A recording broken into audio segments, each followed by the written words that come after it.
Evil people lie, and they tell lies to try and make their agenda come across. I'm reading from the book of Nehemiah.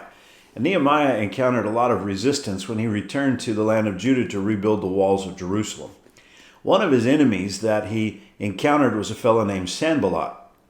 Sanballat wanted to meet with him. Nehemiah said, "I don't have time to meet with you. I'm doing a really important work." And so he sent him a letter. And in the letter, he said, here's what I'm going to do. I'm going to send a letter back to Persia, to the king, and I'm going to tell him that you are planning to rebel against him, and that prophets are actually saying there's a new king in Jerusalem. And the reason you're rebuilding the wall is because you're going to rebel against the king. Well, here's Nehemiah's answer to him. Then I sent unto him, Nehemiah 6:8, there are no such things done as thou sayest, but thou feignest them out of thine own heart. For they all make us afraid, saying their hands shall be weakened from the work, that it be not done. Now therefore, O God, strengthen my hands. Nehemiah answers the false reports, and then he prays. And I love his very simple prayer here. Oh God, strengthen my hands. I'm facing an enemy, but I trust you. Well, that wasn't enough for Sanballat. This time, he hires a false prophet.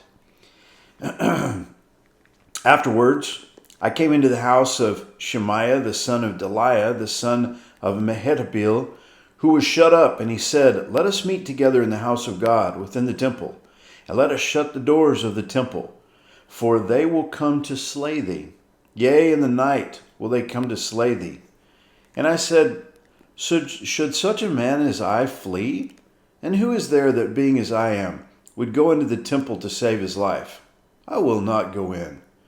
And lo, I perceived that God had not sent him, but that he pronounced this prophecy against me, for Tobiah and Sanballat had hired him. Therefore was he hired, that I should be afraid and do so in sin, and that they might have matter for an evil report, that they might reproach me. So they try to threaten him by saying they're going to send a letter to the king, and then they hire this guy to pretend like he's a prophet to try to draw Nehemiah into a closed-door meeting with him so they could have some kind of evidence against him, to set him up in some way. And both times they tried to make him afraid.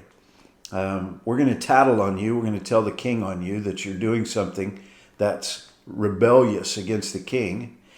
And then they tried to get him to fear for his life and to flee. He says, should such a man as I flee? Man, I love that. He's like, I'm a leader. I can't go run, tuck tail, and go hide. I've got to lead.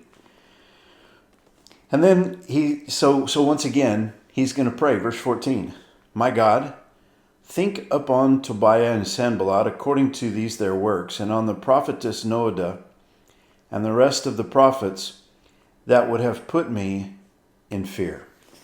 So once again, Nehemiah, he's able to recognize the falsehoods that are brought against him. And in both instances, he prays. Very simple, almost childlike type prayers. God, please strengthen my hands. God, please look upon these men and these evil deeds that they're doing. Nehemiah trusted the Lord, but he wasn't going to let anything get in the way of the work that he knew that God had called him to. I just want to encourage you this morning. Nehemiah is a great example here. Don't let the false reports and the lies and the false prophets scare you. Instead, make sure that you are about the business that God has called you to, and prayerfully hand these things over to the Lord, and then keep going. Go on about the work that God has for you. Don't let the enemy trick you and scare you into stopping what you know that God has called you to do. God bless you. Have a great day.